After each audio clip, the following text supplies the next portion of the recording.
Celebrating the baby boomer lifestyle. This is Boomer Life with Sterling Fox on AM 650.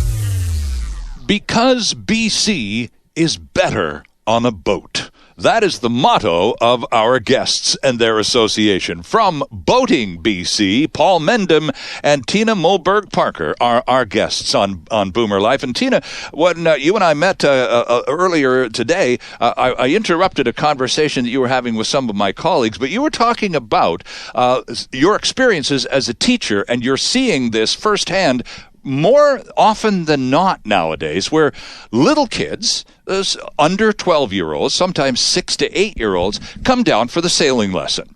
And grandma or grandpa will drop them off because, well, mom and dad are busy.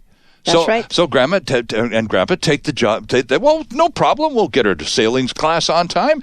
And they watch.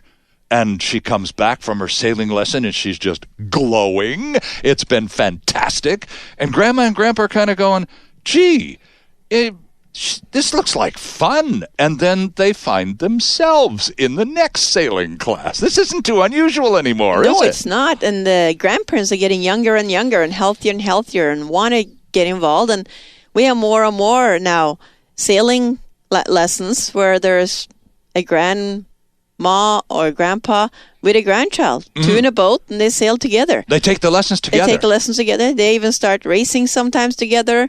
We have husband and wives learning to sail together, or a lot of people in university, they go down and they meet other people at UBC, and they have a sailing club at UBC. Sure. Or they take a Learn to Cruise course together as a family to learn something new. And you know, that learning something new is also good for young children to see that their parents and grandparents are wanting to learn something new. And not only wanting to learn something new, but also, in a very human way, struggling to learn something new. I didn't get that knot tied right. It's not even close. Grandpa, that was really pathetic. I mean, you can have some fun with this. And often the kids pick it up faster than their parents and grandparents. And that is healthy for children to see. Sure. That everybody needs to learn new skills all the time to keep your brain sharp. Absolutely. And Paul, the flip side of that coin, of course, is it's never too late. Exactly. Sailing is truly one of those, and boating in general, one of those activities where a family can do it so well together and continue to do it. Tina was talking about 2 generations of families out cruising, and I've been very fortunate to have that, and it is never too late. There are opportunities to get going. You just, again, have to go explore them and find the right solution that meets your needs. And I think a lot of people, non-boaters at least, aside from those who are non-swimmers and not particularly interested, a lot of people are, well, they'll tell you at least, they're a little intimidated by the costs. And we've been down this road so far in this conversation. But I think in summary, because we're almost out of time, you don't have to go out and buy a $6 million yacht to become a boater. You shouldn't buy a boat. You should first, learn and figure out what kind of boat would be best for your needs. Good point. It could be having just a little dinghy,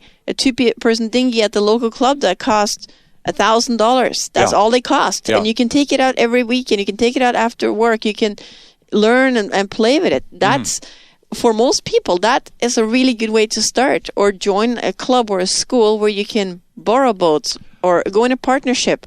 It doesn't cost a lot. It's cheaper than babysitting for most of us that have kids, to sign your kid up for a 1-week program or an adult to take Now, that's a really program. interesting way to calculate that. And, Paul, you're out at the West Vancouver Yacht Club, and that's a smart thing. You've got all sorts of different types of boats for young and older sailors to learn on. So, as Tina says, don't go out and buy a boat. Play around, kick some tires, so to speak, exactly, and find out which is best suited for you. Yeah, exactly. And it's amazing how many boaters will change boats through their life to suit their needs of the day. Exactly, and, right. Having a boat is not the limitation to boating. There are lots of boats available. There are lots of ways you can rent boats. There's lots of ways to get on the water. It's just starting to get the confidence, starting to get the education, finding those access points, breaking down the barriers that seem that they're insurmountable when they're really not, and getting on the water.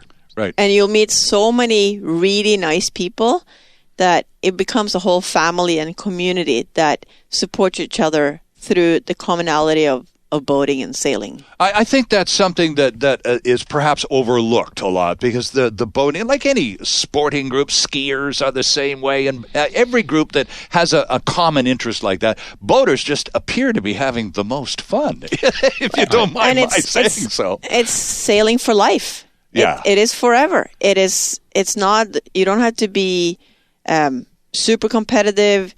You can go out and cruise for a week or a day. Or you can sail in the Olympics like Tina. You can do whatever you want, and that's the beauty of our sport. You just never get too old.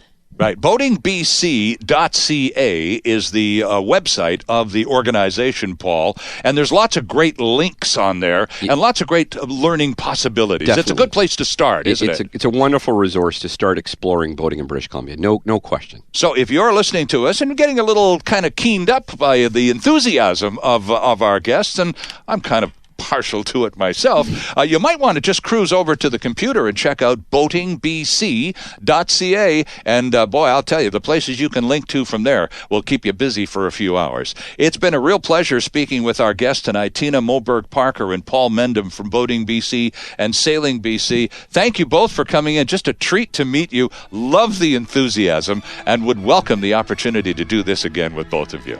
Sure. Thank you. All right. Thank you very much. My pleasure. See you next time on Boomer Life.